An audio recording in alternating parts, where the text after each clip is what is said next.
بافت و ظاهر این چیزکیک خیلی شبیه چیزکیک سن سباستیانه. کالری پایین و پروتئین بالایی داره و با مواد اولیه در دسترس خیلی راحت و سریع آماده میشه. پس حتما امتحانش کنید. برای شروع داخل یک ظرف 4 عدد تخم مرغ رو بشکنید، کمی وانیل و 1.5 پیمانه ماست معمولی یا ماست ایسلندی اضافه کنید. مواد رو هم بزنید تا یک دست بشه. کمی بیکینگ پودر و 4 قاشق غذاخوری نشاسته ذرت هم اضافه و دوباره با هم مخلوط کنید.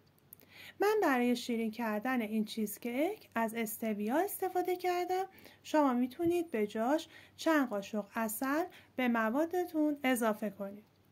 کف قالب مورد نظرتون رو 2 لایه کاغذ روغنی پهن کنید. فر رو از قبل روشن کنید تا گرم بشه. مواد رو داخل قالب بریزید و کیک رو طبقه وسط فر با دمای 180 درجه به مدت 45 دقیقه بپزید. وقتی کیک رو از فر خارج میکنید کمی پف کیک میخوابه که کاملا عادیه.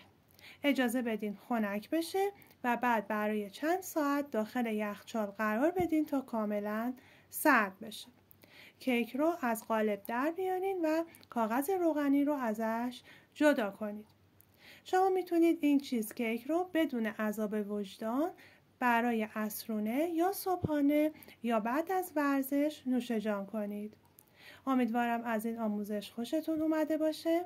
حتما امتحانش کنید. نوش جانتون و خدا نگهدار.